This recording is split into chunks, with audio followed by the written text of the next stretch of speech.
Ya, sembari kita menunggu yang lain, mungkin kita mulai dulu kali ya Pak. Mungkin kita bisa saling menyapa satu sama lain dan kita bersyukur jikalau kita tetap diberikan kesehatan. Hari ini kita akan bersama-sama dalam online begitu ya, virtual bertemu dan diperlengkapi membahas satu topik yang kami rindukan menjadi topik yang bisa menguatkan kita dan membangun perspektif yang baru terkait akan COVID dan isu-isu pada akhir zaman begitu. Dan hari ini acara ini kita langsungkan bekerja sama dengan LAI, Lembaga Alkitab Indonesia, yang kami juga lihat beberapa kali sudah memberikan materi-materi terkait hal-hal yang dianggap penting untuk menguatkan iman Kristen yang dibahas dalam konteks Alkitabiah begitu. Maka hari ini kami bersyukur untuk LAI dan juga Pak Anwar Chen yang bersedia hadir sebagai Kepala Departemen Penerjemah Lembaga Alkitab Indonesia untuk membantu kita menjabarkan, memberi pencerahan dan arahan terkait akan tema yang kita bahas bersama melalui rubik yang PKK lakukan hari ini begitu. Sebenarnya kami berharap seluruh warga UKI dan juga orang-orang di luar dapat join bersama dengan kita sehingga acara ini tidak hanya diberikan atau dikuatkan bagi warga UKI tapi juga rekan-rekan saudara-saudari kita baik Kristen maupun non-Kristen yang ada di luar UKI gitu. Tapi kita tetap bersyukur berapa orang pun yang akan join di acara ini berharap bisa menjadi berkat begitu. Dan Pak Denny mau sekarang bersediakah untuk menyampaikan sapaan ke kita Pak? Pak Denny merupakan Warek Ketua UKI yang juga menaungi UPKK yang menjadi pengarah bagi pelayanan pusat kerohanian dan konseling. Maka untuk kesempatannya kami berikan Pak Denny menyapa kita dan bahkan juga memberikan arahan mungkin bagi kita sebelum kita mengikuti serangkaian acara kita pada hari ini. Pak, monggo. Baik, terima kasih Bu Eka. Shalom semuanya. Selamat. Ya, selamat kita bertemu di udara, walaupun jauh, tetapi dekat di hati. Ya, tentunya kami bersama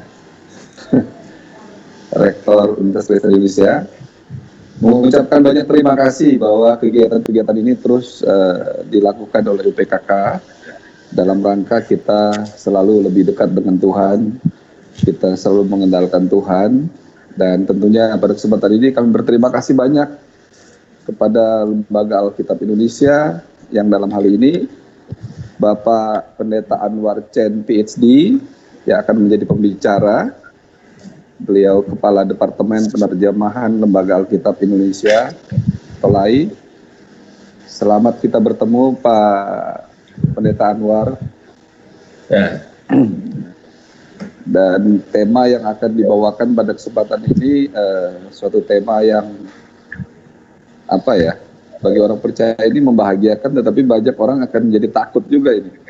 Seperti takut terhadap COVID-19 gitu ya. Tetapi sebagai orang beriman kita tetap meyakini bahwa apapun yang terjadi di sekitar kita harusnya kita menjadi lebih dekat dengan Tuhan. Dan tentunya ini juga yang menjadi target di dalam kita beribadah, kita selalu datang supaya kita tahu apapun boleh terjadi di kita, sekitar kita, tetapi iman kita tetap teguh kepada Kristus Yesus.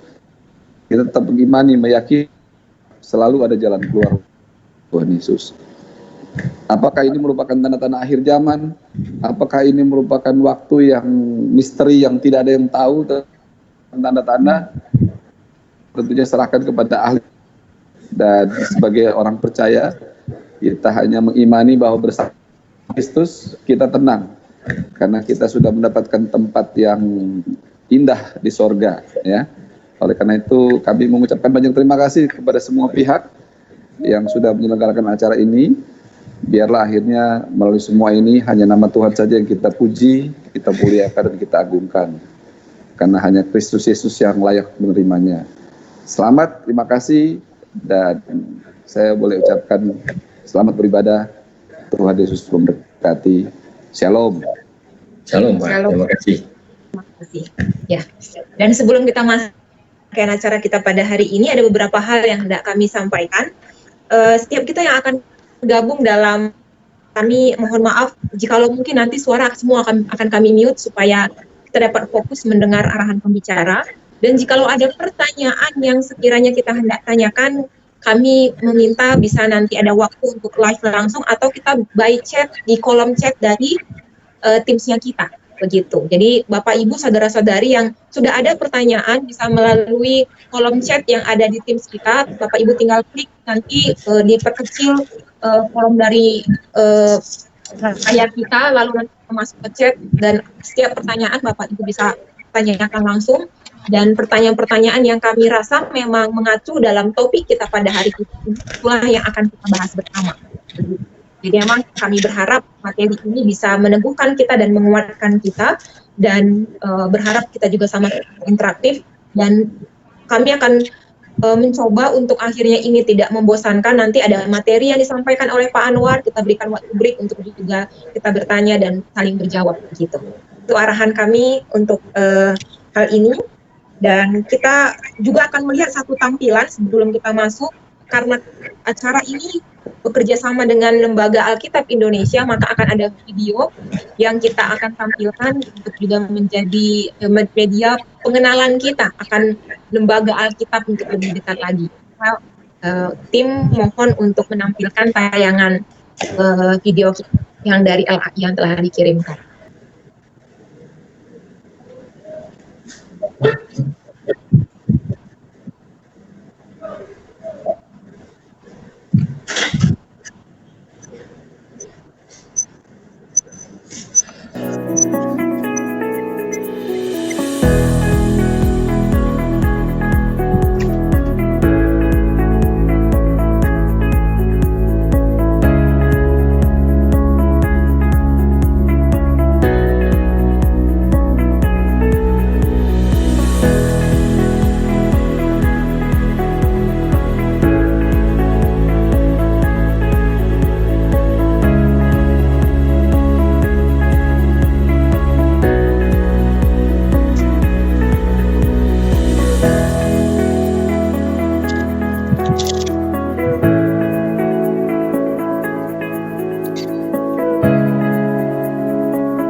Ya, demikian tampilan video dari LAI. Berharap kita juga bisa mendukung dalam doa, memberikan donasi. Kalau kita mau hendak memberikan perpuluhan, mungkin kita bisa mendukung pelayanan ini makin banyak dicetak dan semakin jauh sebarannya sehingga menjadi berkat bagi bangsa ini, bahkan semakin banyak orang mengenal firman Tuhan melalui pelayanan LAI gitu.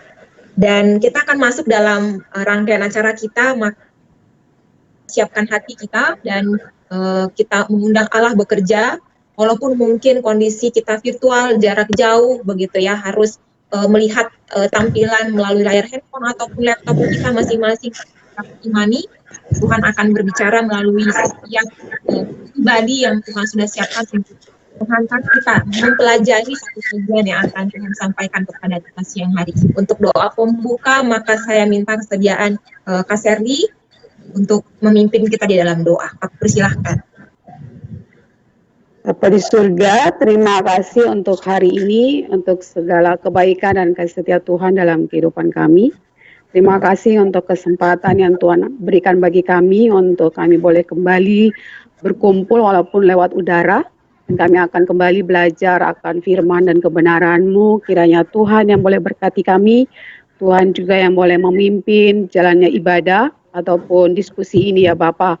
Berdoa untuk Pak Anwar yang akan menyampaikan apa yang menjadi isi hati Tuhan lewat persiapan yang sudah disiapkan, dan berdoa juga untuk moderator Eka yang akan membimbing atau mengarahkan acara ini. Tuhan juga yang boleh terus pimpin dan sertai sehingga acara ini pun juga boleh berjalan dengan baik seturut dengan kehendak Tuhan.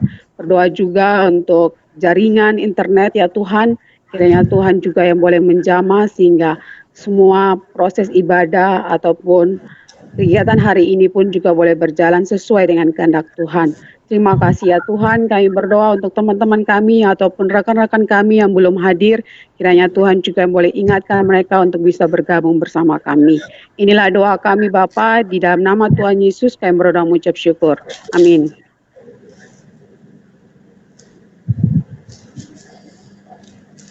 Terima kasih, Kak Serli. Kita akan masuk dalam pemaparan materi, tapi izinkan saya sedikit memberikan pengantar kenapa akhirnya UPKK berinisiasi ataupun menggumulkan topik ini.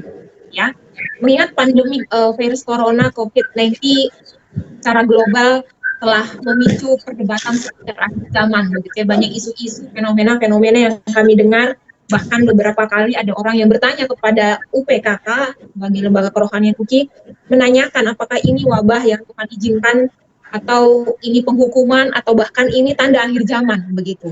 Dan akhirnya dalam perbuatan kami coba untuk melihat kaitan dengan konteks akademik yang mungkin bisa juga menjawab akan pergumulan ini gitu.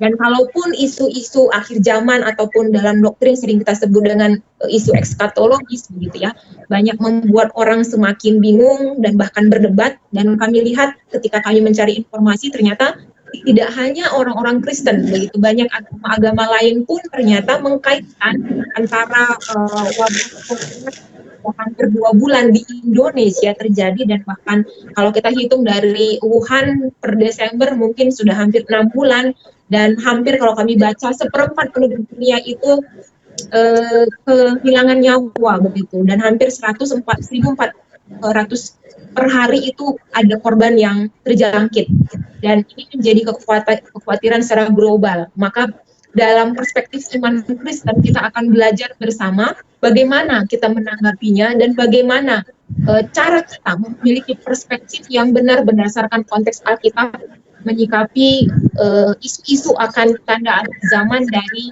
COVID-19 ini. Maka kami meminta kesediaan Pak Anwar Chen untuk mengarahkan atau memberikan materi berdasarkan konteks Alkitabiah, sehingga kita pulang ataupun selesai dari sesi ini kita mendapatkan pemahaman baru dan dikuatkan.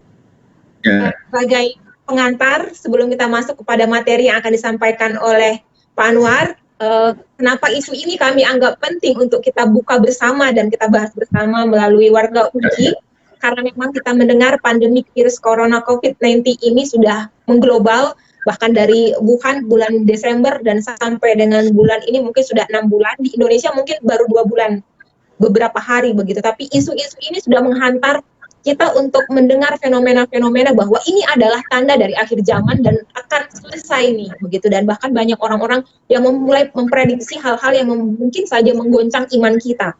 Bahkan ada beberapa kali pertanyaan-pertanyaan juga masuk ke lembaga UPKK begitu, mempertanyakan apakah ini tanda akhir zaman dan bagaimana kita menyikapinya. Dan bahkan banyak orang-orang yang sudah, ada yang semakin dikuatkan imannya, ada yang mulai berpikir macam-macam begitu. Dan ternyata tidak hanya iman Kristen saja yang digoncangkan, sebenarnya banyak agama-agama juga membahas ini dan mengkaitkannya dengan masa-masa lalu gitu. Dan berharap melalui topik ini kami berharap begitu ya, menjadi jembatan bagi kita untuk menemukan perspektif yang benar berdasarkan konteks Alkitab akan akhir zaman dan tidak terlalu khawatir untuk sesuatu yang kita tahu Allah lah yang punya waktu dan zaman begitu. Maka berharap melalui pemaparan materi yang akan disampaikan oleh Pak Pendeta Anwar Chen, sebagai kepala departemen penerjemah LAI memampukan kita untuk mempunyai pandangan yang baik begitu, dan juga iman yang dikuatkan, sehingga memang kesempatan ini memampukan kita untuk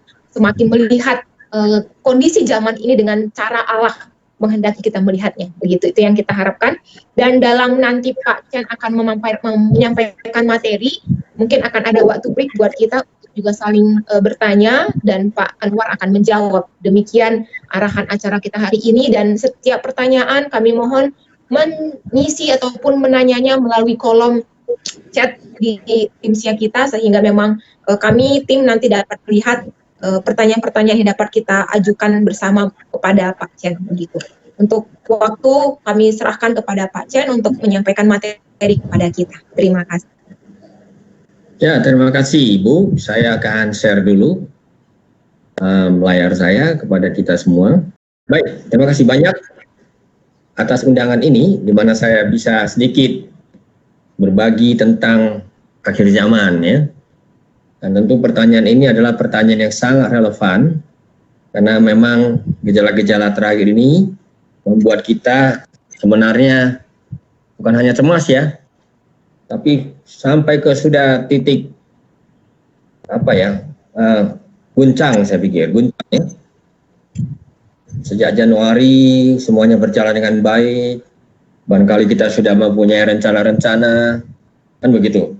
Tahu-tahu semuanya berubah oleh karena COVID-19 ini yang datang tiba-tiba bagaikan serangan fajar, dan tidak ada satu bangsa pun yang siap untuk menghadapinya. Nah, tentu saja kalau kita bicara tentang akhir zaman, ya kita bicara tentang apakah dunia ini akan berakhir. Tentang ini sudah cukup banyak pembahasannya, dan pembahasan itu rata-rata memang menyadari bahwa ya semua gejala yang kita amati di dunia ini terakhir-terakhir ini menunjukkan bahwa dunia kita ini sudah tua. Dan dunia yang sudah tua itu nampaknya sudah lama disiapkan untuk berakhir, kan begitu. Tapi izinkan saya mengatakan, kalau kita membaca Alkitab kita, apa yang kita bahas ini sebenarnya bukanlah hal yang sama sekali baru. Boleh dikatakan tidak ada lagi yang baru di bawah matahari. Kenapa kita sebut demikian? Karena sejak 2500 tahun yang lalu, bahkan lebih, itu nabi-nabi sudah melihat gejala-gejala bahwa dunia ini sudah tiba pada masa akhirnya. Saya sebut sajalah misalnya Nabi Amos, ya. Kita tahu bahwa Nabi Amos itu paling sering mengecam ketidakadilan, penindasan. Udah itu perasaan puas karena orang-orang sudah merasa religius, gitu ya, sehingga hidup boleh dikatakan cukup aman. Ya, kalau kita beribadah cukup rajin, memberikan persembahan dan sebagainya, bolehlah bahwa Tuhan beserta dengan kita dan tidak akan ada ancaman-ancaman yang sangat drastis sampai-sampai menuju tragis, begitu. Baca, karena saya rasa paling penting ketika kita membahas apapun terkait Alkitab adalah kita membaca langsung dari Alkitab kita. Saya akan baca Amos pasal 5 ayat 18 sampai 20. Judulnya Hari Tuhan. Celakalah mereka menginginkan hari Tuhan. Apa gunanya hari Tuhan itu bagimu? Hari itu kegelapan, bukan terang. Seperti seseorang yang lari terhadap singa. Seekor beruang mendatangi dia, dan ketika ia sampai ke rumah, bertopang dengan tangannya ke dinding, seekor ular memanggut dia. Bukankah hari Tuhan itu kegelapan dan bukan terang, kelam kabut dan tidak bercahaya? Nah, wacana yang diusung oleh para nabi sebelum zaman Perjanjian Baru, biasanya kalau kita berbicara akhir zaman ini, orang lebih banyak kaitkan dengan Perjanjian Baru, ya. Tapi kita harus ingat bahwa itu sudah lama dibicarakan oleh para nabi. Amos tadi mengatakan wacana itu sebenarnya dikaitkan dengan hari Tuhan, Yom Adonai. Kalau dilihat hari Tuhan, umumnya orang menganggap ini positif. Kita sendiri pun sekarang ini mengartikannya seperti itu. Tapi bagi para nabi, ternyata hari itu adalah hari penghakiman yang datang dengan bermacam-macam gejala hukuman yang dahsyat dan rata-rata dikaitkan dengan simbolisasi terang dan gelap. Kita membaca kitab Yoel sama saja. Kita jangan lupakan di zaman Yoel ada wabah belalang yang luar biasa. Saya tidak tahu bagaimana dahsyatnya kalau dibandingkan dengan COVID. Yang jelas semua habis dimakan. Sehingga dengan cara yang sama, Nabi Yoel pun memprediksikan atau menubuatkan bahwa hari Tuhan ini nampaknya akan datang. Dan hari Tuhan berarti hari ketika Tuhan datang dengan murka penghukuman atas bumi ini. Jadi kalau kita lihat lintasannya dari perjanjian lama itu, visi untuk melihat jauh ke depan yang kita sebut dengan bahasa teknis eskatologi itu sudah berulang kali digaungkan ya oleh para nabi dari zaman yang berbeda dalam konteks yang berbeda. Dan kalau kita pelajari konteks historisnya, semuanya itu sebenarnya selalu dikaitkan dengan krisis. Ya, jadi krisis itulah yang membuat kita benar-benar jadinya bertanya tentang akhir. Andai kata semuanya berjalan biasa-biasa saja, orang lupa akan akhir itu. Tapi ketika ada krisis, di mata Amos, itu juga terkait dengan krisis sosial. Jadi kita kalau bicara tentang akhir zaman itu boleh dikatakan selalu ada hubungannya dengan bencana. Dan kita sudah lihat di sini kalau Amos itu lebih banyak bencana sosial. Sedangkan Yoel itu bencana alam. Alam dalam arti wabah belalang, kan begitu. Nah, entah itu bencana sosial ataupun bencana natural, bencana alam, sama-sama membuat semua orang bertanya. Dan dalam visi kenabian, akhirnya orang berbicara tentang akhir zaman. Nah, lalu kalau kita sedikit melintasi perjanjian lama, tentu saja kitab yang nggak boleh dilupakan itu kitab Daniel ya. Nah, Daniel ini nanti kita akan bahas terkait dengan kitab Wahyu. Nah, di dalam perjanjian baru, ternyata kalau disebut akhir zaman, itu tidak saja terkait dengan soal bencana. Akhir zaman itu menandai sebuah babak baru dalam sejarah. Ketika yang lama akan digantikan dengan yang baru. Dalam satu proses yang memang juga disertai tanda-tanda. Kalau kita membaca misalnya Ibrani pasal 1 ayat 1 sampai 2, akan ada satu perspektif yang cukup menarik bagaimana menandai yang disebut dengan akhir zaman itu. Saya persilakan kita untuk membuka Alkitab kita, Ibrani 1 ayat 1 sampai 2. Ya, mari kita buka bersama. Dan saya akan bacakan untuk kita. Ya.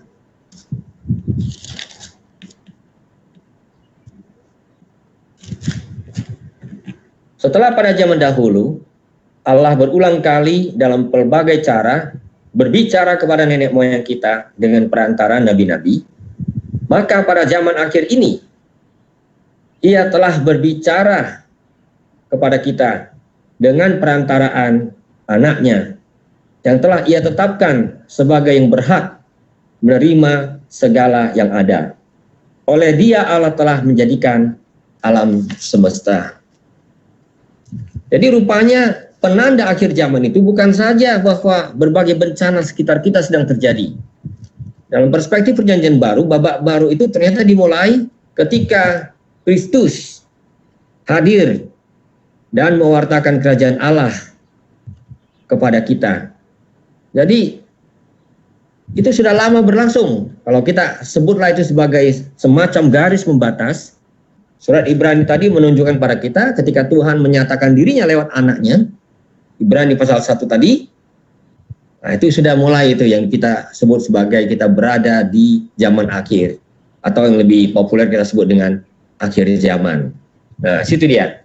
Sehingga mulai dari zaman itu sampai detik ini sebenarnya kita boleh sebut seluruhnya ini adalah akhir zaman. Dan memang akhir zaman itu selain hadirnya Kristus yang tentu saja merupakan tanda adanya sebuah pertarungan menghadapi kekuatan si jahat, sama seperti yang nampak di dalam hidup dan karya Kristus selama di dunia ini. Semua tanda mukjizat yang dia lakukan, pemberitaannya tentang kerajaan Allah, semua mau mengatakan ini saatnya Allah mulai memerintah, dan kalau dia memerintah itu pasti berarti pertarungan melawan kuasa si jahat. Nah, kalau kita mengikuti lebih lanjut, berbagai perumpamaan sebenarnya yang dikatakan oleh Kristus itu sebenarnya merupakan semacam sinyal-sinyal tentang akhir itu sedang berada di antara kita, sedang bergulir bersama-sama kehidupan manusia, ya. Tapi memang secara khusus ketika Kristus memasuki Yerusalem pada khotbah-khotbah terakhirnya yang terkenal sebagai khotbah akhir zaman menurut Injil-Injil sinoptik, misalnya Matius pasal 24 sampai 25, ada tanda-tanda yang disebutkan oleh Kristus sebelum akhir itu benar-benar tiba.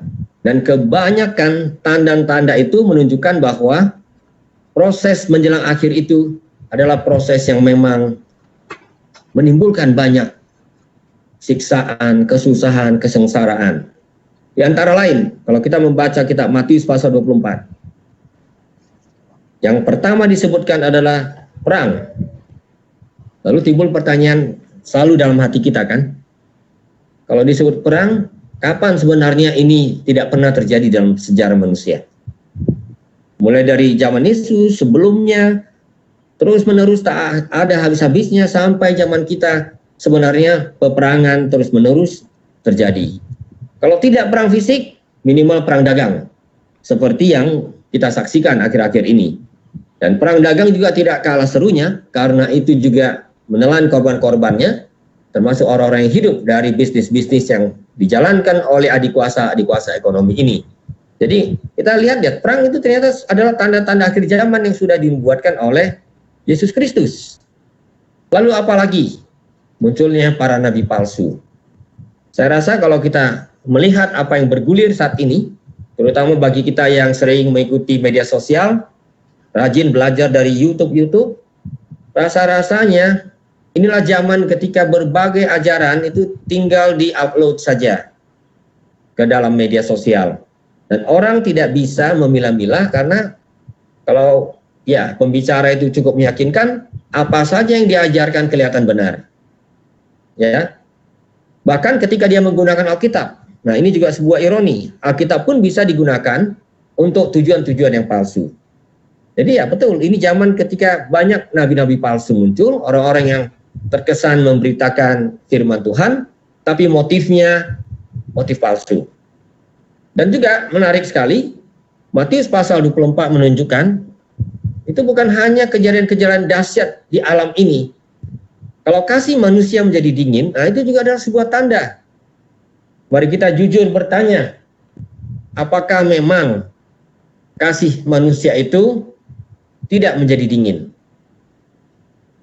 Saya mendapat kesan justru belakang-belakang ini semakin terasa bahwa kasih menjadi dingin. Ya, orang kurang bisa dengan ikhlas bermurah hati, berbaik hati kepada orang lain. Semuanya penuh perhitungan.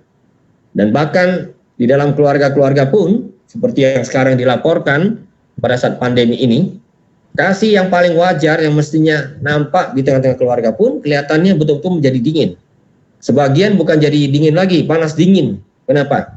Karena ada banyak kekerasan terjadi di tengah-tengah keluarga saat ini. Nah, siksaan yang dahsyat itu bisa berbagai bentuk yang dialami, ya. Termasuk tentunya melalui berbagai sakit penyakit, wabah yang telah terjadi. Tidak kalah pentingnya juga ada mukjizat-mukjizat palsu yang dijanjikan oleh para mesias palsu. Kalau kita tafsirkan ini dalam kaitan dengan pandemi sekarang ini, Bahkan sinyal-sinyal ke arah sana itu ada. Ketika orang berpikir dengan kuasa Kristus, bahkan dengan istilah-istilah darah Kristus, orang bisa menangkal wabah COVID-19 sehingga tidak perlu khawatir, tidak perlu melakukan semacam tindakan-tindakan preventif. Nah, ini dia. Zaman-zaman inilah yang menunjukkan memang hadir bermacam hal yang palsu, termasuk para mesias palsu. Nah, semuanya ini sebenarnya kalau kita rangkum menunjukkan bahwa yang sedang bergulir ini sedang menyingkapkan sesuatu. Dalam bahasa Yunani itu disebut dengan apokalipsis. Berasal dari kata kerja apokaliptein, berenguak, menyingkapkan. Dan ketika kita bicara tentang apokalipsis, kita biasanya berbicara tentang penyingkapan, tentang hal-hal yang akan terjadi kelak. Hal-hal yang tidak bisa dilihat oleh dunia yang kasat mata. Ya. Hal-hal yang berada di dunia lain terkait dengan surga dan neraka. Tentu kita tahu sama tahu yang paling tipikal dari tulisan-tulisan dalam Alkitab itu adalah kitab Daniel dan kitab Wahyu.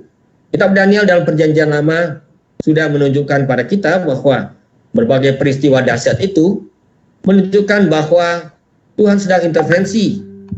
Biasanya sastra apokalipsis, tulisan-tulisan yang menyingkapkan tentang akhir zaman itu muncul dalam situasi ketika terjadi penderitaan besar, ketika terjadi bencana, ketika terjadi ketidakadilan, sehingga orang-orang yang tidak berdaya itu harus bergantung kepada intervensi ilahi supaya segala yang buruk, kejahatan-kejahatan, bencana-bencana ini bisa diselesaikan tuntas oleh Tuhan yang menjadi pemilik sejarah itu sendiri.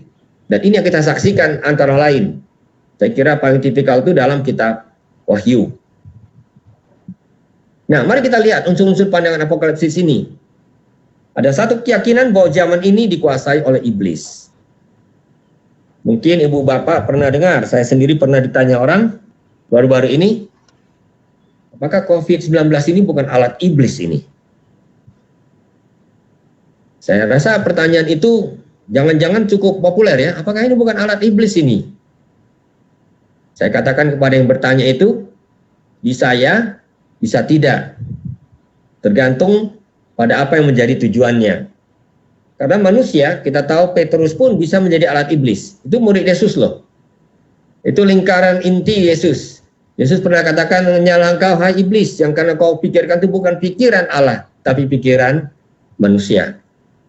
Tapi kalau kita melihat berbagai hal yang bergulir di planet kita ini sekarang, rasa-rasanya kita boleh menyimpulkan, memang ini zaman dunia yang sedang dikuasai oleh kekuatan si jahat itu.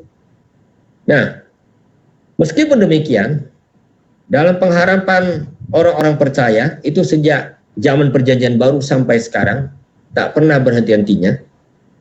Ini zaman yang jahat ini akan segera diganti oleh pemerintahan Allah. Tuhan akan melakukan pertempuran melawan kuasa jahat. Baru sesudah itu akan ada kebangkitan, penghakiman terakhir, dan semuanya itu dituturkan dengan bahasa-bahasa, gambaran-gambaran yang menunjukkan malapetaka dahsyat akan terjadi, menandai akhir zaman yang lama dan menandai munculnya zaman baru. Tadi sudah saya sebutkan, ini sering muncul dalam situasi krisis. Dan kita juga saat ini tentu sedang masuk dalam situasi yang mirip, situasi krisis. Ya, munculnya sampai sekarang masih menimbulkan perdebatan.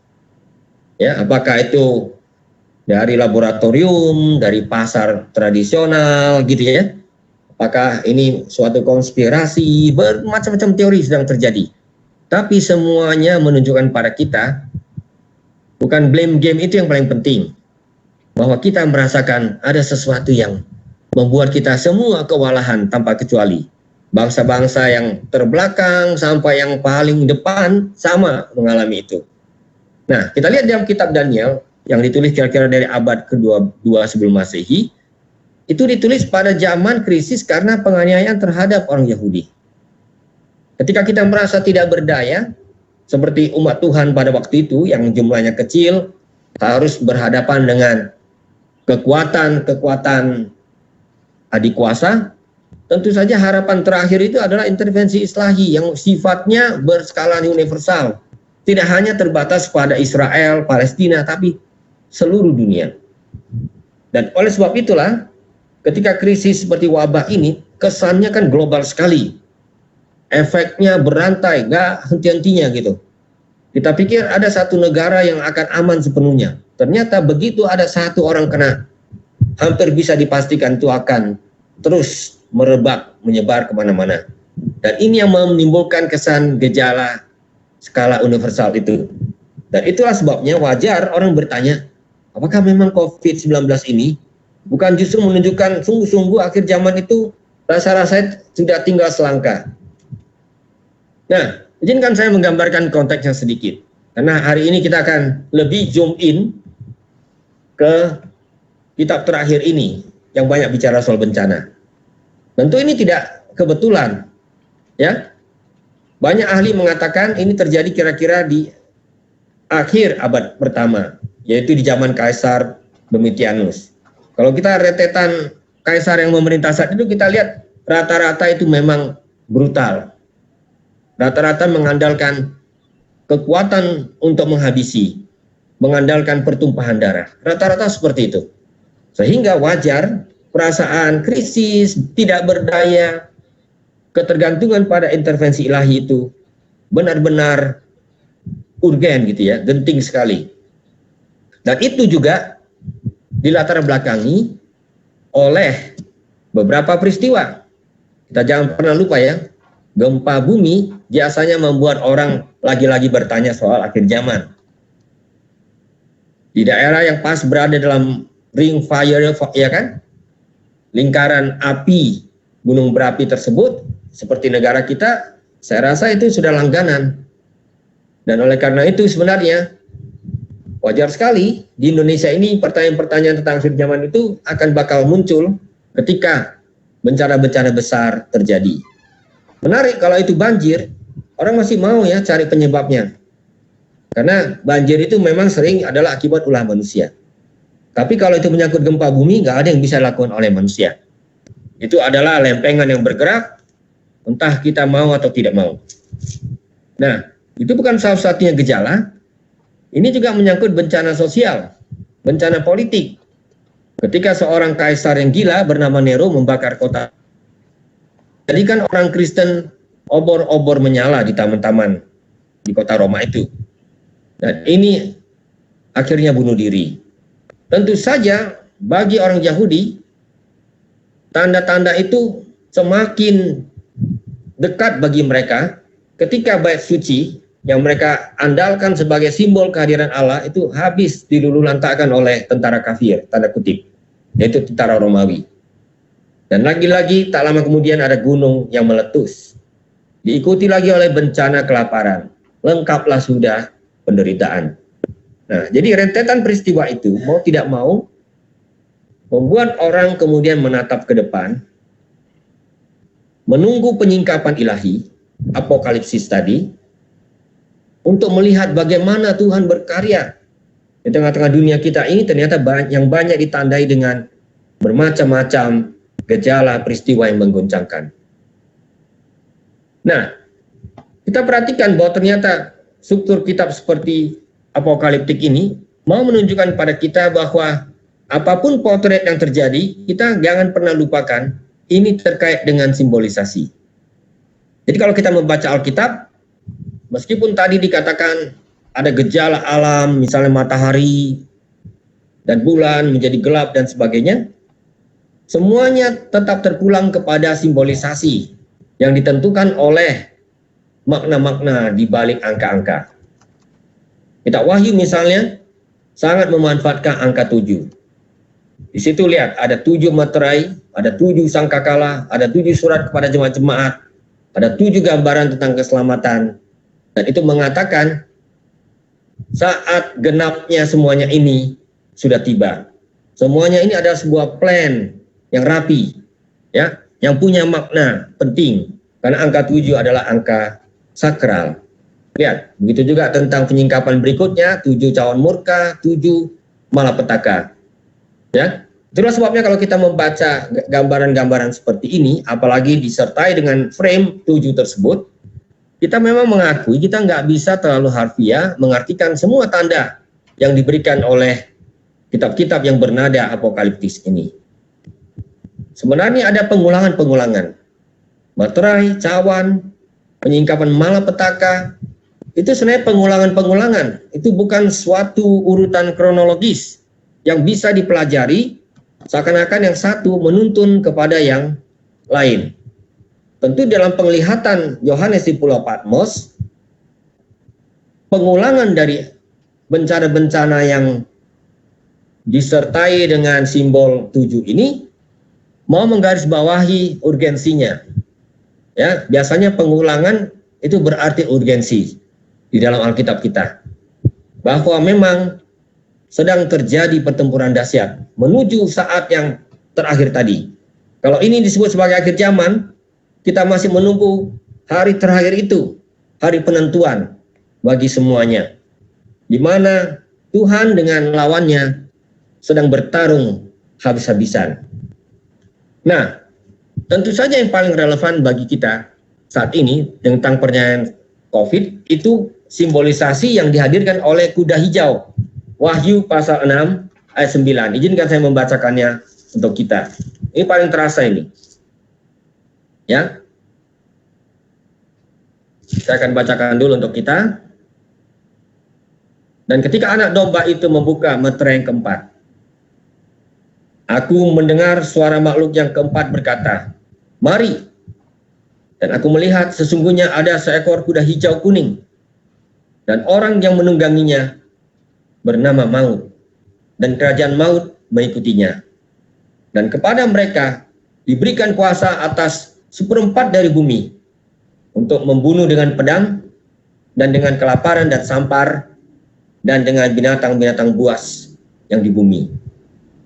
Ini salah satu ya, karena ada berbagai-bagai kuda, mulai dari kuda putih, kemudian ada kuda merah padam, ya, lalu ada lagi yang kuda hitam, kemudian kuda hijau gitu, berturut-turut, yang masing-masing menyimbolkan kehadiran petaka-petaka dalam bentuk simbolisasi kuda ini. Ketika kita membawa tentang kuda hijau, kita lihat kepadanya diberi kuasa atas 1/4 bumi ini. Membunuh melalui pedang, tentu maksudnya adalah perang, kekerasan, kelaparan, sampar, ya penyakit. Saya kira ini tidak hanya berarti sampar dalam arti harfiah, tapi penyakit, lalu binatang buas. Ya, binatang buas seperti apa? Ini bisa kita tafsirkan secara harfiah, tapi bisa juga kita perluas sampai ke binatang-binatang buas yang nggak terpikirkan pada zaman itu. Saya kira COVID ini jauh lebih buas daripada binatang buas yang kita kenal, yang akan menghabisi penduduk dunia. Nah, gambaran tentang kuda hijau ini memang membuat orang mengasosiasikan penyakit-penyakit yang hebat, pandemi-pandemi, dengan hadirnya kuasa maut itu, ya, yang akan bisa membuat populasi di dunia ini benar-benar menurun dahsyat. Tentu sekarang ini orang mulai bertanya-tanya, karena memang korban-korban mulai berjatuhan, yang sudah terinfeksi sudah berapa juta di dunia, lalu yang meninggal dunia juga sudah semakin banyak, dan belum tahu berapa lama lagi ini akan berlangsung, sehingga mau tidak mau hadirnya kuda hijau dalam kitab Wahyu itu membuat orang membuat asosiasi. Jangan-jangan ini kuda hijau kitab Wahyu ini yang sedang hadir di tengah-tengah dunia kita. Nah, apakah memang demikian? Jawabannya bisa ya, bisa tidak. Soalnya ketika kita baca Alkitab, ketika kita mau mengatakan bahwa ini kita harus bertanya, bagaimana kitab seperti ini telah ditafsir dalam sejarah? Izinkan saya memaparkan sedikit, supaya kita dengan demikian ketika menjawab, kita memiliki macam-macam opsi mengenai pemahaman kitab ini. Misalnya ada yang beranggapan apa yang ditulis itu sebenarnya adalah bahasa-bahasa yang mau menunjukkan peristiwa-peristiwa 2000 tahun yang lalu di daerah Asia Kecil, di sekitar Turki, di mana kalau disebut kota Babel itu berarti kota Roma, ya. Dan apa yang terjadi masa lalu tentu bisa kita tafsir ulang lagi untuk masa kita sekarang. Tetapi dia mengatakan semua yang terjadi dalam kitab Wahyu ini pada dasarnya sudah tergenapi, ya, ribuan tahun yang silam dalam peristiwa-peristiwa sejarah melalui berbagai bencana yang tadi sudah dipaparkan di atas sebagai contohnya, ya. Ada kelaparan, ada gempa bumi, ada penyakit, dan sebagainya. Tapi ada juga yang berpikir, sebenarnya kitab Wahyu ini bisa saja menggambarkan sebuah sejarah yang lengkap. Mulai dari kedatangan Yesus yang pertama sampai nanti akhirnya. Sehingga dia menggambarkan tahap-tahap sejarah. Oleh sebab itulah, biasanya pembaca Alkitab tergoda untuk selalu menanyakan tanda-tanda yang ada di dalam kitab itu dengan paralel atau kesejajarannya melalui gejala-gejala yang teramati di zaman masing-masing. Ya, saya ambil contoh saja ya, Martin Luther misalnya pernah mengatakan binatang yang keluar dari dalam laut itu, oh itu ternyata adalah paus. Nah, itu salah satu cara untuk melompat ya dari zaman mereka ke belakang kepada Alkitab dan sebaliknya. Dan itu menimbulkan pertanyaan. Sebenarnya kalau memang sejarah lengkap itu dipaparkan dalam kitab apokaliptik seperti ini, kita di babak sejarah yang mana ini? Inilah yang menimbulkan bermacam-macam prediksi sampai sekarang. Ketika perang dunia terjadi dan itu skalanya memang amat dahsyat, berbagai ramalan akhir zaman pun bertebaran. Dan semua telah meleset sampai detik ini. Dan ada juga yang mengatakan ini bisa terjadi setiap zaman. Ya, yang penting itu bukan apa spesifiknya, tapi apa yang disampaikan itu sesuatu yang tipikal, yang akan berlangsung terus sampai nanti hari terakhir itu. Jadi kita tinggal gali apa hal-hal relevan di dalam teks abad pertama, lalu apa yang masih relevan untuk kita pegang sebagai pesan sampai saat ini. Misalnya kita bicara tentang kuda hijau. Oke, kuda hijau pada waktu itu adalah sampar, perang dan sebagainya. Kuda hijau saat ini apa? Itu bisa kita tanyakan kalau kita mengikuti versi pemahaman tentang idealis ini. Dan terakhir, dan ini yang paling seru, kitab ini sebenarnya adalah nubuat tentang masa depan. Sehingga banyak sekali orang ingin mencocok-cocokkannya dengan berbagai-bagai peristiwa yang sedang terjadi dalam hidup mereka, khususnya di tengah-tengah krisis. Saat ini pertanyaan tentang COVID-19 dan akhir zaman muncul persis karena orang berpikir, wah, kita harus cari tahu dari Alkitab mana yang sedang menunjukkan sebuah tanda menuju ke depan, masa depan, bahwa semuanya sebentar lagi akan berakhir. Kristus akan segera datang. Dan tentu salah satu versi yang terkenal itu yang disebut dengan dispensasionalisme. Zaman-zaman itu dibagi gitu, sehingga satu persatu menunjukkan adanya semacam transisi sampai kepada akhirnya. Nah, izinkan saya merangkum. Karena kalau kita bicara soal COVID-19, bencana dan lain-lain, kalau kita bicara dalam kajian Alkitab itu paling baik kita letakkan di dalam bingkai yang lebih utuh atau lebih luas. Makanya tadi kita teropong mulai dari nubuat-nubuat di Perjanjian Lama sampai pada kitab Wahyu, kitab apokaliptik ini. Prinsipnya dalam penyingkapan itu, nomor satu, bahwa sedang terjadi pertempuran, ya, yang tentu saja tidak selalu nampak oleh mata biasa antara kuasa Tuhan dengan kuasa iblis. Tapi ada satu keyakinan bahwa kuasa Tuhan akan menang dan iblis terlempar dari kedudukan surgawinya. Dan sekarang dia berperan dunia kita untuk menjaring sebanyak mungkin pengikut. Apakah COVID ini bisa menjadi alat iblis? bisa kalau ternyata dia membawa orang semakin lama semakin jauh dari Tuhan, ya, membuat orang kemudian meragukan Tuhan, bahkan meninggalkan imannya oleh karena penderitaan yang terjadi. Orang merasa tidak adil, bagaimana orang yang baik dengan yang orang jahat pun sama-sama menjadi korban. Tidak ada yang bisa dipilih ketika bicara tentang pandemi. Yang paling penting sehat. Nah, jadi sekarang ini ukurannya adalah malah sehat gitu. Apakah jahat atau baik itu adalah kategori-kategori etis. Sedangkan yang banyak dibicarakan akhir ini adalah kategori-kategori medis. Bagaimana melindungi diri supaya kita bisa selamat dari wabah ini. Nah, lalu ada satu keyakinan pada akhirnya nanti pemerintahan iblis ini dalam wujud antikristus akan diselesaikan secara tuntas dalam satu pertempuran yang berskala kosmis antara kuasa Tuhan dengan kuasa iblis. Nah, itu kira-kira pemaparan saya dalam konteks yang memang cukup melebar untuk melihat apakah gejala yang sekarang ini terjadi ini masih merupakan satu gejala akhir zaman. Dan saya boleh dengan tegas mengatakan, ya, ini memang adalah bagian dari gejala akhir zaman. Karena tanpa COVID pun, kita hidup di akhir zaman. Demikian Ibu ya. Saya serahkan waktunya selanjutnya kepada yang memoderasi. Terima kasih.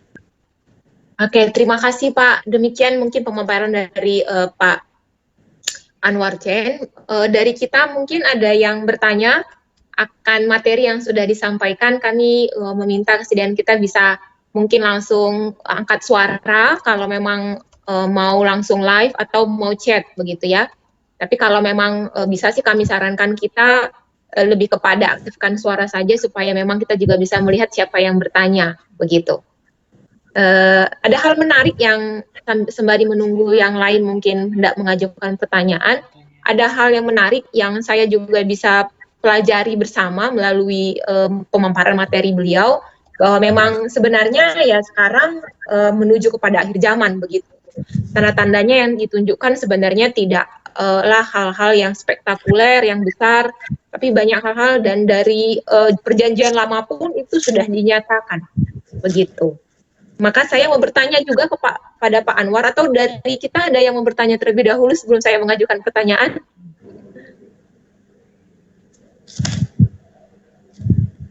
Apakah ada?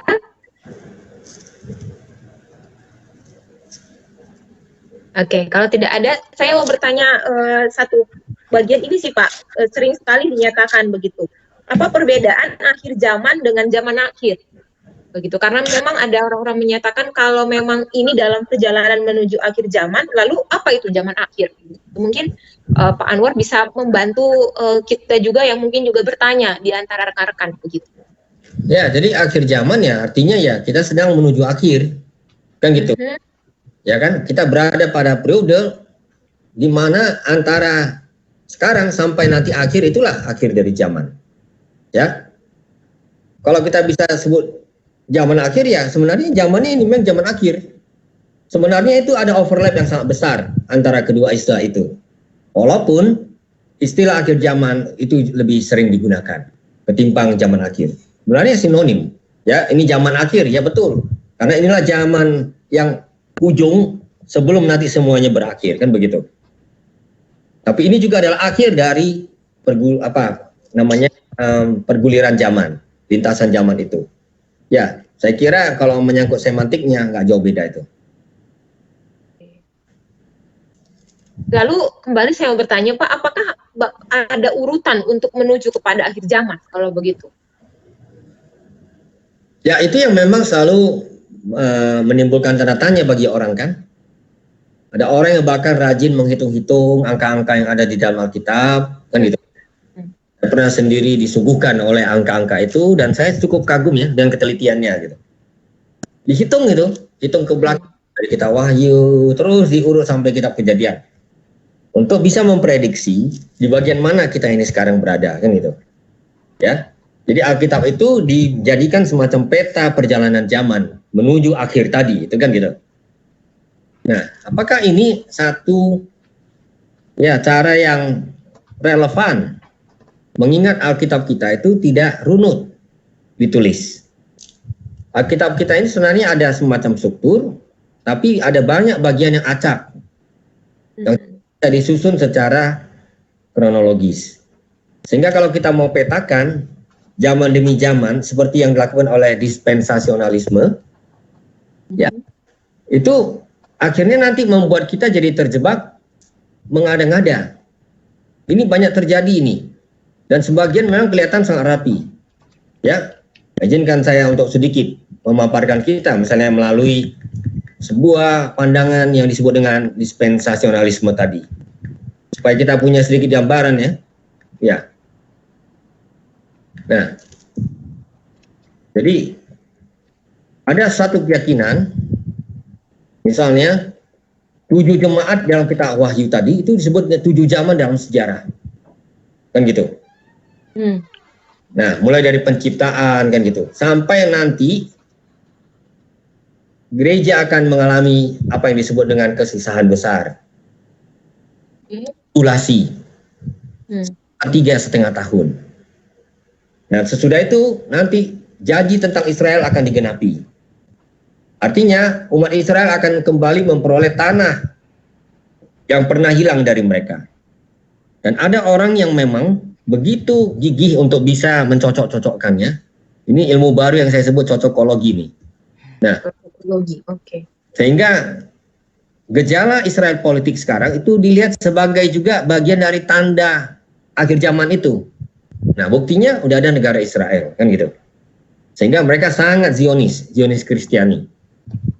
Nah, kenapa? Karena harapannya adalah tak lama lagi berlangsunglah yang disebut dengan kerajaan 1000 tahun. Dan itu secara harfiah akan dimulai dari Yerusalem. Makanya Yerusalem menjadi titik pertaruhan. Jadi ada upaya untuk menyusun ini secara runut, sehingga kita seakan-akan punya peta perjalanan. Tapi ini terlalu rapi. Selain terlalu rapi, ini sebenarnya tidak bisa dibantah dan tidak bisa juga dibenarkan. Karena sifatnya mana suka. Disusun gitu ya. Padahal frame itu tidak pernah diberikan oleh Alkitab sendiri. Tadi saya secara sepintas menyebutkan. Ada disebut 7 rangkaian bencana ya. Ada meteor, ada sangkakala, kan seperti itu ya. Ada tanda-tanda bencana lainnya, 7 rangkaian bencana. Sebenarnya ini kalau mau disusun kan mirip dengan sebuah kronologi. Sudah terjadi peristiwa yang dituturkan di dalam materai-materai tadi, ya, ada bermacam-macam katakanlah malapetaka menimpa bumi ini. Mestinya malapetaka yang sama nggak berulang lagi. Tapi kalau kita lihat rinciannya, kita akan betul-betul melihat perulangan-perulangan. Berulang kali dikatakan matahari dan bulan akan berubah warnanya menjadi seperti darah. Itu berapa kali itu jadi darah gitu. Jadi dia berulang-berulang, sebenarnya tidak memungkinkan kita untuk menyusun kronologi. Tapi mau mengatakan inilah tanda-tanda kosmik, ya, suatu chaos yang akan terjadi menandai bahwa tatanan dunia ini memang akan berakhir. Saya rasa itu, supaya dengan demikian Tuhan berkarya untuk terakhir kali memenangi sejarah ini, kemudian menghadirkan sesuatu yang baru. Itu yang saya pikir bisa saya tanggapi berdasarkan apa yang kita bisa pelajari, lihat secara teliti dari data yang ada dalam Alkitab kita. Sip. Oke Pak, terima kasih untuk responnya. Karena memang ada banyak ambiguitas yang muncul begitu, dan belum lagi persepsi-persepsi yang kerap kali berdasarkan memang angka-angka yang dituangkan di Alkitab tanpa mendalami makna dari maksudnya. Bahkan tadi Bapak menyampaikan sebenarnya kadang-kadang itu bukan hal, apa istilahnya kalau sering kita sebut dengan penafsiran ini kan tidak seutuhnya apa yang dimuat adalah bagian yang pasti begitu kan ya Pak. Tapi itu memang angka yang mendekati untuk akhirnya menyatakan keutuhannya ataupun kesempurnaannya. Tapi memang kerap bahkan kata-kata yang di Wahyu itu menjadi sesuatu yang menakuti menjadi hal-hal yang menakutkan oleh beberapa orang dan menafsirkan dengan persepsinya, bukan ya Pak, artinya membuat orang lain juga menganggap bahwa kesudahan zaman ya dimulai dengan angka-angka begitu yang kita kenal dengan 66 begitu, dan bahkan tadi yang Bapak sebutkan juga 14/4 itu bahkan banyak orang-orang yang korban COVID-19 ini mereka sebutkan sudah hampir sebenarnya 1/4 penduduk dunia menjadi korbannya. Dan apakah berarti ini adalah kesudahan zaman begitu? Banyak yang saya juga baca membuat orang-orang akhirnya keliru untuk menanggapi hal-hal yang sebenarnya belum tentu itu terjadi, karena memang pada kenyataannya adalah akhir zaman dalam perjalanan yang memang Tuhan perkenankan dengan tanda-tandanya, begitu kan ya Pak ya? Ya. Lalu ada pertanyaan berikutnya nih Pak, dari peserta kita menanyakan, bagaimana kita mengenal ciri-ciri guru palsu? Sebab baru-baru ini muncul pendeta di YouTube yang tadi juga Bapak sampaikan, banyak sekali pengajar-pengajar yang bermunculan begitu ya, yang mengatakan dia adalah Rasul Paulus kedua yang akan sedang mempersiapkan kedatangan Yesus kedua kali. Mungkin ada beberapa tampilan video juga muncul itu di YouTube begitu. Kalau menurut Bapak, bagaimana ciri-ciri guru palsu yang baru-baru ini muncul dan bahkan yang menyatakan dirinya Rasul Paulus kedua? Ya, saya kira setiap kali kita bicara soal palsu, tentu semuanya harus kita perhadapkan dengan yang asli. Apa itu guru asli dan guru palsu, kan gitu ya? Di sini sebenarnya karena kita tidak mau menjadikan Alkitab sebagai dasar yang betul-betul kuat.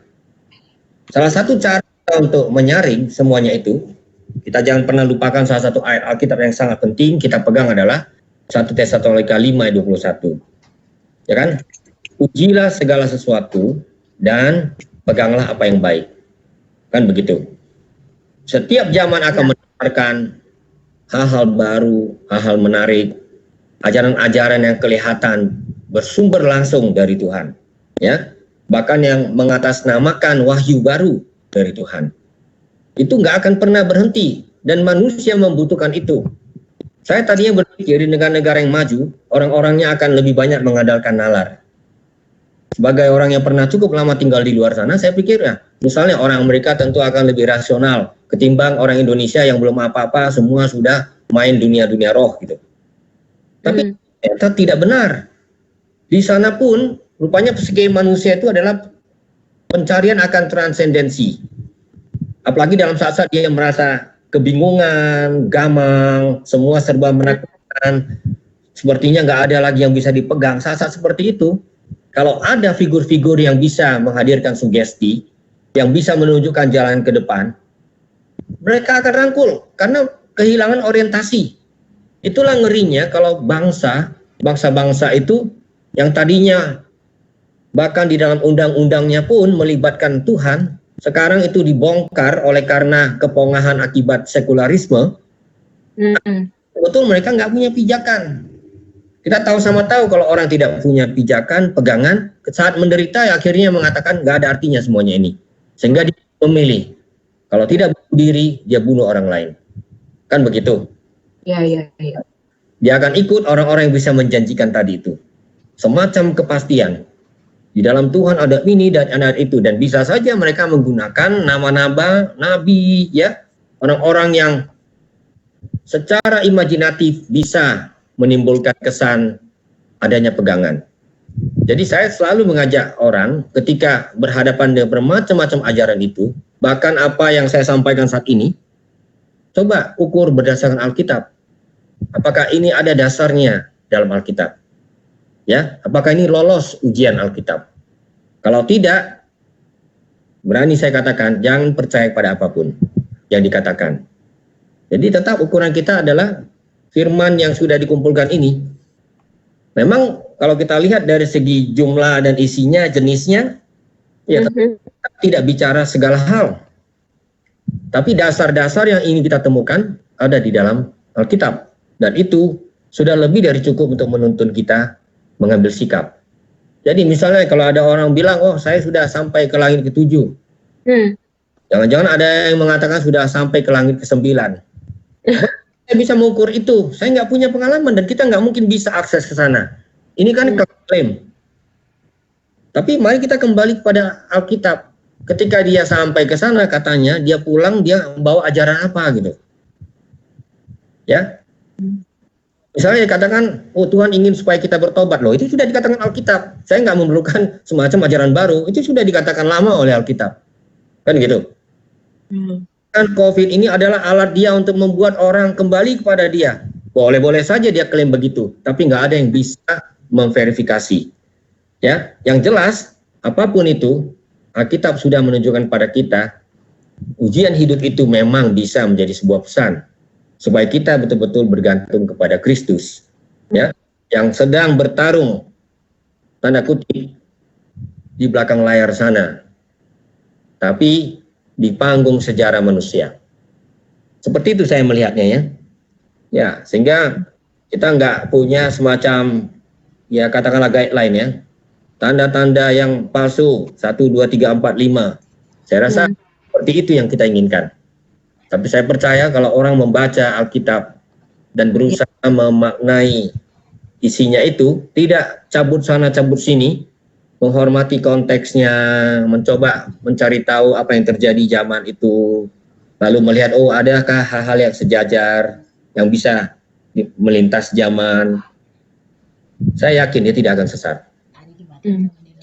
Tapi begini Pak, kenapa orang lebih mudah mendengarkan atau mencari pewahyuan, nubuat, penglihatan, begitu video-video yang mungkin kebenarannya sendiri sebenarnya belum teruji daripada mendalami firman Tuhan. Karena tadi kan Bapak sampaikan ya harusnya kita back to Bible begitu. Tapi kenapa orang-orang lebih suka mengenyangkan pengetahuan iman mereka itu dengan wahyu, nubuat, dan penglihatan? Ya itu wajar-wajar saja. Saya sebutkan karena apa? Karena kultur kita zaman ini juga adalah kultur yang nggak mau lelah. Oke. Kultur instan. Ya. Orang mau sesuatu yang sifatnya langsung. Kalau misalnya ini firman Tuhan yang langsung menguatkan saya, ya, yang saya tidak lagi bergumul. Kadang-kadang dengan penuh tanda tanya gitu terhadap isi firman Tuhan itu sendiri. Jadi ya, ini sangat sesuai dengan kultur yang sedang bergulir saat ini. Dan itu sangat diakselerasi oleh tersedianya teknologi digital. Ya, sehingga orang sekarang ini tidak punya semacam pusat yang bisa membimbing mereka untuk mencari jawab tentang hal-hal yang paling esensial dalam hidup mereka. Itu serang aja, itulah sebabnya ya lembaga pelayanan seperti Lembaga Alkitab Indonesia, walaupun kami tetap merasa terbatas ya, karena kami tidak bisa sepenuhnya mengabdikan diri untuk mengedukasi umat, itu tetap menghadirkan program-program pembelajaran supaya orang mendapat versi yang sudah tersaring, sudah ukur, ya. Atas nama Lembaga Alkitab Indonesia, ya, wah itu kita berani bertanggungjawabkan. Meskipun tentu yang namanya interpretasi itu nggak ada yang absolut, 100%. Lalu ada di situ spektrum. Sampai di mana ini masih bisa dibenarkan, dan sampai di mana ini sudah menuju yang disebut palsu tadi. Nah, kan begitu kita melihat. Ya, saya kira itu sudah disebutkan di dalam Alkitab sendiri, karena memang ya nanti akan tiba waktunya orang akan mengumpulkan guru-guru untuk membuat hidup mereka merasa lebih tenang dan nyaman. Dan guru ini menariknya sekarang itu tidak harus ditemukan secara fisik lagi. Sudah tersedia di ruang-ruang virtual. Kan begitu. Sebenarnya perjanjian lama juga mereka sudah ada kan ya Pak ya, yang menyatakan bahwa tidak akan ada penghukuman di zamannya saya, kalau tidak salah saya pernah baca tuh. Sebenarnya nabi-nabi palsu lebih kepada hal-hal yang lebih kepada kenyamanan kali begitu ya, maksudnya hal-hal baik yang menyatakan bahwa berkat terus menerus. Mungkin itu salah satu ciri-cirinya juga kali ya Pak ya. Sebenarnya begini, kalau kita mau sedikit soroti dari segi itu boleh. Pertarungan yang sangat seru itu antara Yeremia dengan Nabi Hananya. Kalau kita lihat itu sangat jelas ya. Yeremia itu menubuatkan bahwa kalau tidak ada pertobatan, Tuhan akan hukum bangsa ini, nggak terelakkan lagi. Ya, rupanya dia ingin membuat pihak istana senang. Dia katakan, jangan khawatir, Tuhan akan menyelesaikan ini dengan baik, sehingga kita tidak akan terlalu lama menderita. Kira-kira begitu. Lalu buktikan ini sama-sama menggunakan nama Tuhan. Nah, saya kira menjadi relevan apa yang dikatakan oleh Nabi Yeremia. Izinkan saya membacakannya ya. Itu Yeremia pasal 27 ayat 8. Nabi-nabi yang ada sebelum aku dan sebelum engkau dari dahulu kala telah bernubuat kepada banyak negeri dan terhadap kerajaan yang besar tentang perang dan malapetaka dan penyakit sampar. Tetapi mengenai seorang nabi yang bernubuat tentang damai sejahtera, jika nubuat nabi itu digenapi, maka barulah ketahuan bahwa nabi itu benar-benar diutus oleh Tuhan. Dengan kata nabi-nabi penjanji palsu ini, nah ini yang diuji. Kalau kita mau menghadirkan rasa tenang saja, ya, melalui apa yang kita sampaikan supaya orang tentram gitu, tanpa harus punya komitmen dalam imannya kepada Tuhan, juga dalam etika hidupnya, ya. Saya rasa sama dengan yang dikatakan oleh Yeremia, kita akan menjadi nabi-nabi yang menjanjikan hal yang serba palsu dan menimbulkan semacam perasaan aman yang palsu. Jadi sebenarnya ada baiknya orang gelisah gitu. Ada baiknya karena kegelisahan itu akan membuat orang mencari orientasi di mana ini. Dan ini untuk zaman sekarang ini, waduh, saya banyak dengar ini dari warga jemaat, dari berbagai kalangan, semuanya sedang gelisah ini. Karena nggak ada orang yang tidak terkena dampaknya. Jadi dalam saat kegelisahan itulah memang iman kita diuji. Ya, kita jadi bertanya, sebenarnya apa yang membuat kita bisa menatap masa depan?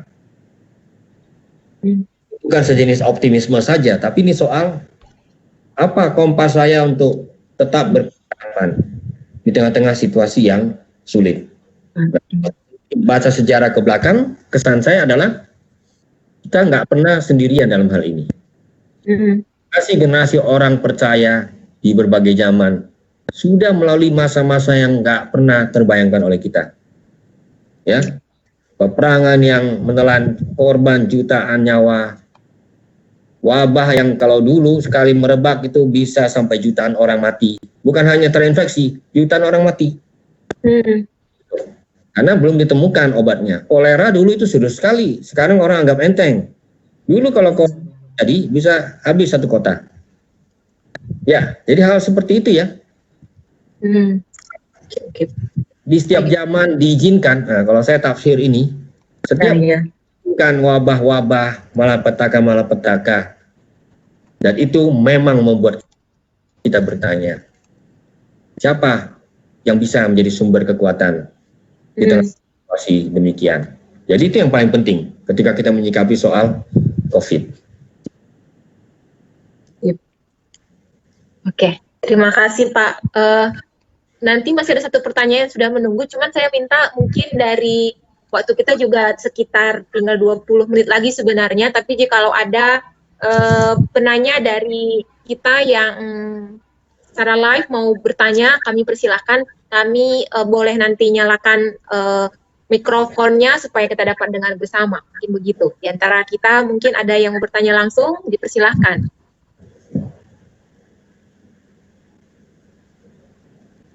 Sepertinya malu-malu ya. Kalau begitu, sembari menunggu yang lain, ada pertanyaan yang masuk ke dalam chat saya, Pak, menyatakan begini.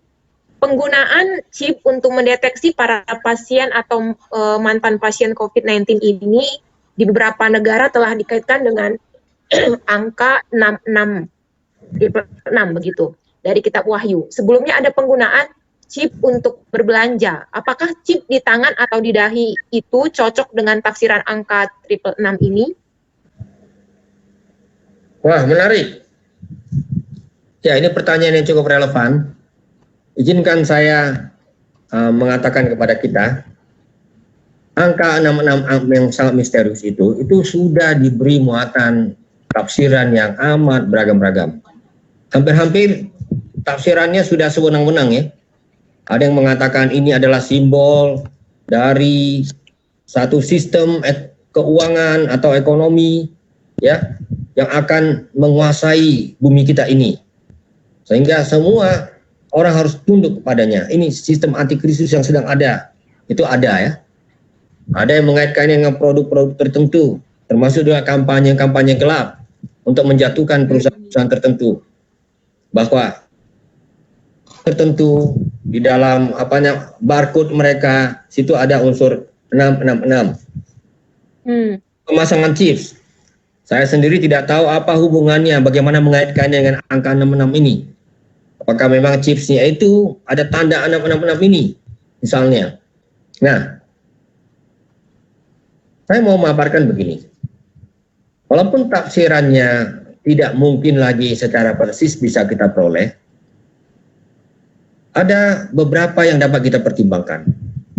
Misalnya, ada yang mengatakan angka 6 sebenarnya ini adalah simbolisasi manusia. Karena manusia diciptakan pada hari ke-6. Ini sangat reasonable. Jadi kalau triple 6, ini berarti manusia berdimensi trinitas. Manusia mengklaim dirinya sebagai yang ilahi itu sendiri. Jadi 666 ini adalah manusia yang berlagak Tuhan. Kan begitu. Ini salah satu tafsiran yang saya sendiri, karena dia tidak terlalu mengada-ngada dan masih bisa dipertanggungjawabkan dalam kaitan dengan simbolisasi angka di dalam kitab Wahyu. Ya, 6 itu memang angka manusia. Ada juga satu tafsiran yang lebih teknis. Dan kalau ini mengarah ke imajinatif, itu mengasumsikan adanya kemampuan untuk membaca bilangan-bilangan Ibrani. Rupanya ada yang sedemikian pintar menemukan kodenya. Itu kalau dirunut, Kaisar Neron Kaisar, itu ada Nun. Nun itu 50, Res 200, Waw 6, Nun 50, Kof 100, Sameh 60, Res 200. Kalau di total itu 666. Sehingga ini merupakan simbol yang menunjuk kepada Kaisar Nero. Bagi tafsiran yang serba Ibrani ini, walaupun sangat memikat, ya saya sendiri orang yang suka sekali dengan yang begitu-begitu, tapi terlalu apik ini. Jadi yang kadang-kadang terlalu apik ini pun membuat kita jadi bertanya, ini sebenarnya apa yang dimaksudkan oleh Yohanes, atau ini hanya kepintaran orang yang membaca, menyusun huruf-huruf Ibrani ini, sehingga kedengaran benar. Jadi ya mari kita bayangkan ketika Yohanes menuliskan tulisannya Apokalipsis ini, tentu dia mengharapkan pembacanya itu bisa memahami simbolisasi, bukan hanya bertanya-tanya secara misterius. Dia gunakan hal tertentu secara tersamar supaya memang ada unsur untuk proteksi ya. Kalau enggak orang-orang Kristen itu habis itu semuanya. Jadi kita bicara menggunakan simbol-simbol, dan 66 ini boleh jadi adalah antikristus, penguasa yang memang katakanlah bengis ya pada zamannya itu. Dan dia simbolkan sebagai ini penguasa yang hampir-hampir menempatkan dirinya seperti di posisi Tuhan sendiri, Sang Trinitas. Seperti itu yang saya terangkan. Sehingga kita tak perlu mudah dipengaruhi oleh teori-teori baru yang pasti akan muncul lagi mengenai angka 66. Ya, saya kira seperti itu. Terima kasih, Pak. Mungkin yang terakhir dari saya sih, Pak. Saya juga agak sedikit bingung karena dalam kelompok komunitas tumbuh bersama yang saya pimpin, sering juga ada yang bertanya itu terkait pengangkatan begitu. Karena kan di dalam Lukas kalau tidak salah ya Pak, di Injil, kitab Injil ada menyatakan akan ada orang-orang yang terangkat langsung, ada yang tidak diangkat begitu. Itu maksudnya bagaimana? Apakah itu memang akhir dari yang tadi kita bahas juga akhir zaman akhir atau bagaimana ya Pak? Lagi-lagi ya ini adalah bagian dari pembacaan strategi yang terlalu harfiah untuk sesuatu yang sebenarnya tidak bisa dimengerti murni harfiah, kan gitu. Jadi memang di tengah-tengah umat Kristiani pada zaman-zaman penganiayaan itu, memang bahwa Tuhan akan turun tangan itu terasa sekali gitu. Sehingga memang ada harapan-harapan Kristus akan segera datang kembali sehingga kita akan diangkat bertemu dengan Dia ya dalam dunia yang baru tadi. Dunia akan dibuat baru menjadi tempat orang-orang yang mengikuti Dia. Misalnya kalau kita baca itu dalam Tesalonika 1 Tesalonika 4 ya misalnya ya. Kalau tidak salah itu ayat 13 dan seterusnya. Seperti itu. Kitab Wahyu sendiri itu disebutkan dalam Wahyu pasal 11 ayat 12. Nah, soalnya adalah karena itu diterjemahkan atau diartikan terlalu harfiah sampai-sampai ada versi yang meyakini akan tiba saatnya akan ada kesusahan yang luar biasa besar di bumi ini. Apakah itu karena penyakit, bencana alam, atau karena wabah COVID ini mungkin COVID belum yang paling besar ya, bisa saja nanti yang super COVID lagi, barangkali begitu istilahnya. Ya, sehingga akhirnya gereja di situ menatap kepada Kristus yang datang untuk mengangkat mereka keluar dari kesusahan besar itu. Dan itulah yang menimbulkan bermacam-macam teori, termasuk yang akhirnya sudah diangkat ke layar lebar. Kan begitu? Ya, ya. Kan saya sudah tidak termasuk penggemar yang nonton-nonton, tapi pernah diajak nonton film seperti itu. Benar, memang ada Pak. Betul. Orang naik pesawat, tahu-tahu yang satu hilang gitu. Ya, nah, benar. Itu tinggal satu hilang. Itu versi harfiah yang sangat naif sebenarnya. Dan kita nggak yang seperti itu. Yang jelas, ketika gereja dalam masa penganiayaan, kan begitu, sendirian. Bahwa Tuhan pemilik sejarah itu yang bertarung untuk kita-kita ini akan datang untuk bisa menolong kita, kan gitu, untuk membuat kita tetap berpengharapan agar kita nanti bisa mengalami perjumpaan dengan Dia di dunia yang dimana dijanjikan tidak ada lagi air mata, kan begitu. Nah, jadi kita nggak perlu terlalu risau soal pengangkatan ini, apalagi versi yang sifatnya harfiah, kan gitu. Terus terang aja di tengah-tengah berbagai kalangan itu ada macam-macam teori. Ada yang mengatakan, wah nanti pengangkatan itu akan terjadi sebelum kesusahan besar. Dan ini paling disukai, terutama di negeri-negeri seperti Amerika yang memang merasa bahwa nggak mau gereja itu masuk ke dalam penganiayaan yang sulit. Jadi sekali ya, sebelum dia masuk dalam kesusahan besar, dia sudah dicabut dari dunia ini, aman begitu. Nah, seperti ini sebenarnya kadang-kadang menggambarkan ideologi-ideologi, prasangka-prasangka yang tersimpan di bawah sadar kita. Tuhan nggak pernah menjanjikan satu untuk kalau kita berani menangkap visi dari kitab Wahyu, dan ini juga yang saya imani, ya, memang kita ini akan terus bergolak, kesusahan akan terus terjadi. Sebagian besar, saya katakan ya, sebagian besar itu akibat ulah manusia. Berapa banyak yang mati rusak oleh ulah manusia daripada alam yang memang bergerak tadi, kan gitu.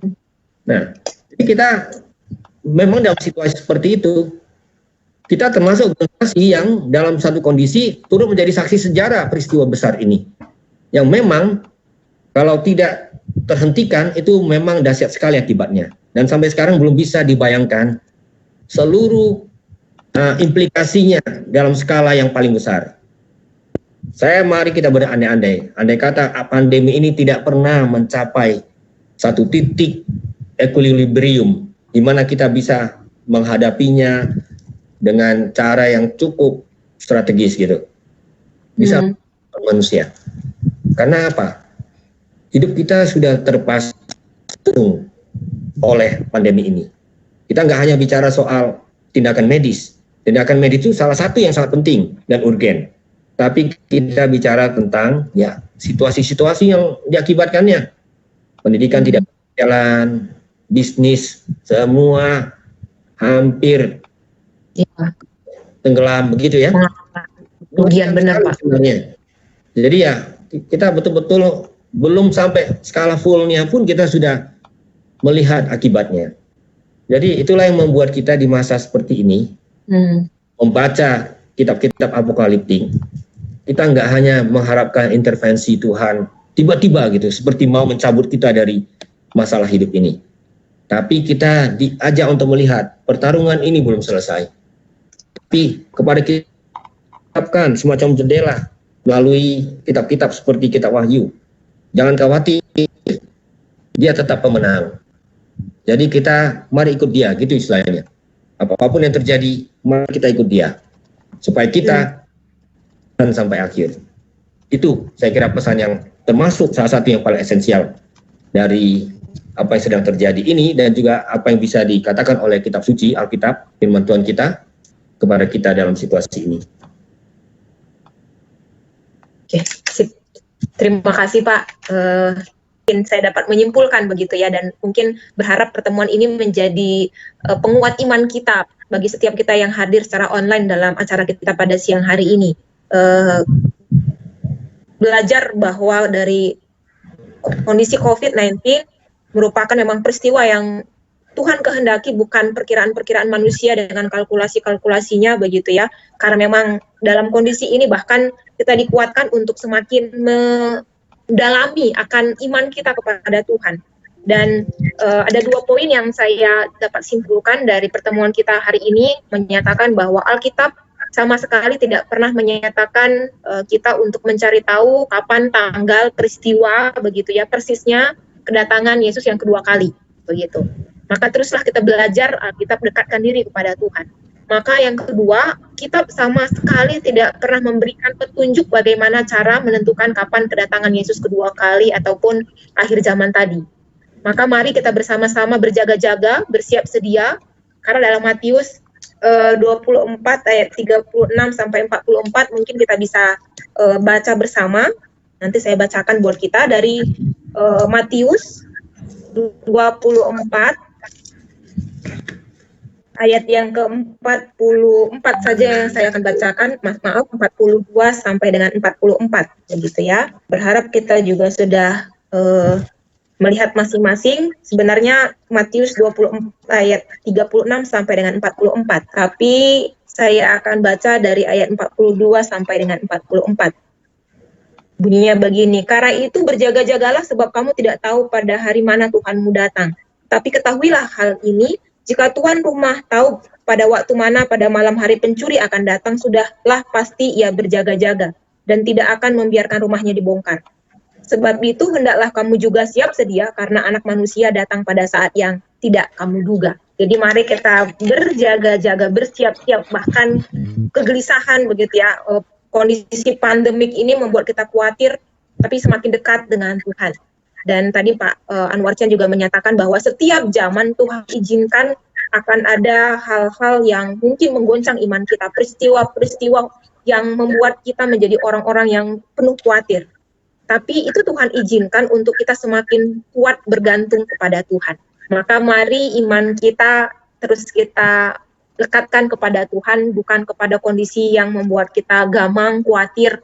Dan sebelum kita mendengar begitu banyak tafsiran-tafsiran, khotbah-khotbah yang mungkin saja mengkhawatirkan kita, mari kita dalamin Alkitab kita gali, kita renungkan, supaya kita semakin melihat kebenaran yang Tuhan kehendaki untuk kita dengar. Begitu. Itu kesimpulan dari saya. Semoga pertemuan kita kali ini dapat menguatkan, dapat meneguhkan kerinduan kami dari unit pelayanan konseling kerohanian UKI. Momen ini menjadi momen untuk meneguhkan kita, bukan membuat kita semakin gamang. Kedatangan Yesus pasti, zaman berakhir pasti, tapi iman kita pun pasti kepada Tuhan.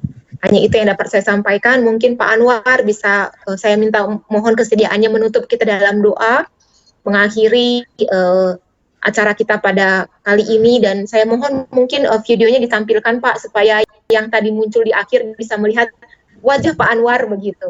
Dan sekaligus saya minta kesediaannya tutup dalam doa Pak. Mari kita bersatu di dalam doa. Bapa di sorga, kami berterima kasih ya Tuhan. Siang hari ini Engkau perkenankan kami untuk datang ke hadapan-Mu, untuk membuka firman-Mu Tuhan, untuk memahami kehendak Tuhan di tengah-tengah situasi yang sedang kami alami ini. Ada banyak anak-anak Tuhan yang bertanya, apa pesan-Mu Tuhan yang Engkau ingin ungkapkan kepada kami? Dan kami melalui firman-Mu yang kami sama-sama baca dan renungkan, memetik hikmah ya Tuhan, bahwa Engkau tetap tampil sebagai pemilik sejarah ini. Semua ini terjadi bukan tanpa tujuan. Oleh karena itu Tuhan, apapun itu, baik wabah penyakit ini, bencana alam yang susul menyusul, di tengah-tengah kehidupan bangsa kami. Dan berbagai Tuhan bencana akibat ulah manusia, termasuk kerusakan lingkungan yang sangat dahsyat di seluruh dunia. Itu membuat kami ingat bahwa di balik semuanya itu harus ada yang kami perbaiki dari hidup kami. Dan kiranya melalui situasi-situasi ini juga kami diajar untuk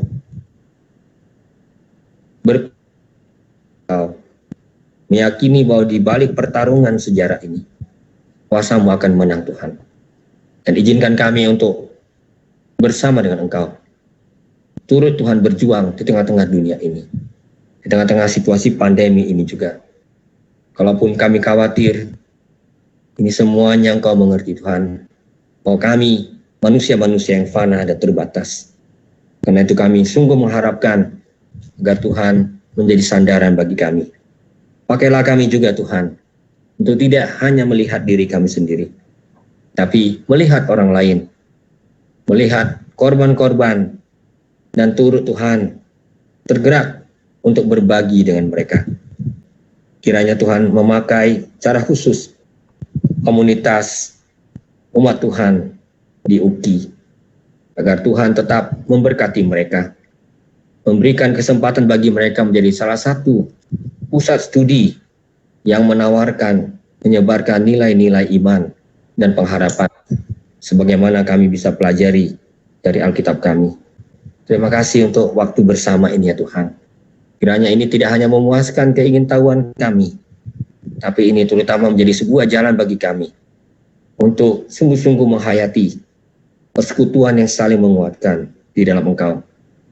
Kami berdoa untuk bangsa dan negara kami, supaya Tuhan tolong para pengambil keputusan, semua pelaksana, agar di tengah-tengah kebijakan yang sedang diambil ini, dan termasuk rencana-rencana untuk berangsur-angsur Tuhan, memungkinkan pemulihan berbagai segi kehidupan, pendidikan, bisnis, berbagai urusan pemerintahan.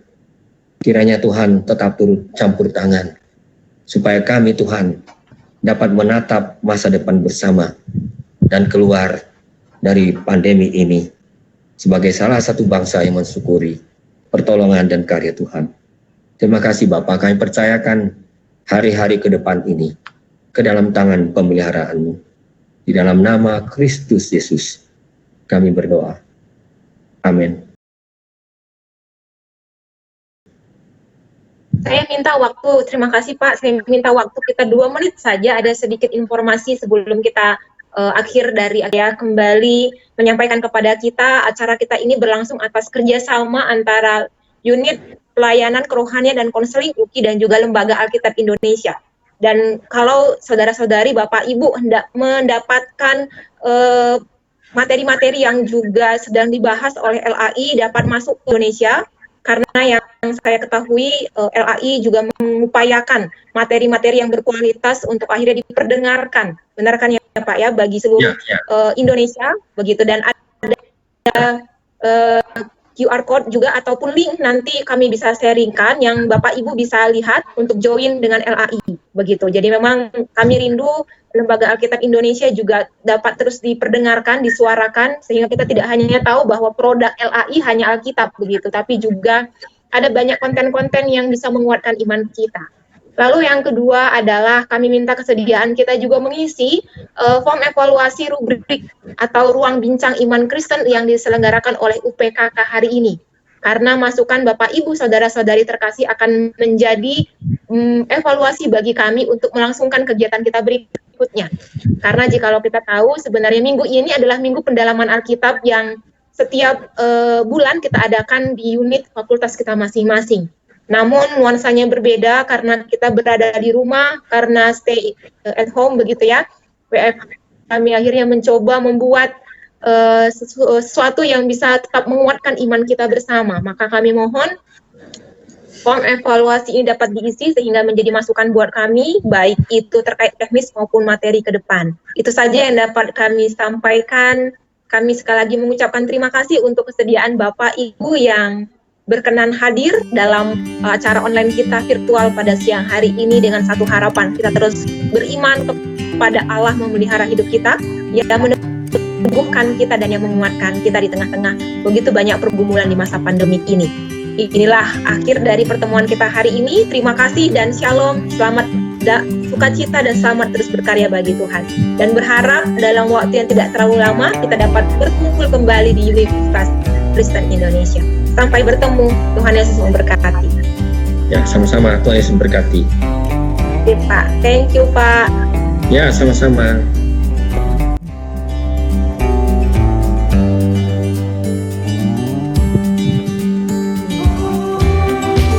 Terima kasih Bu Eka.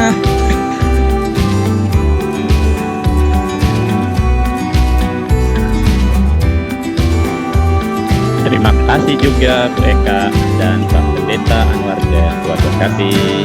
Ya, terima kasih Pak.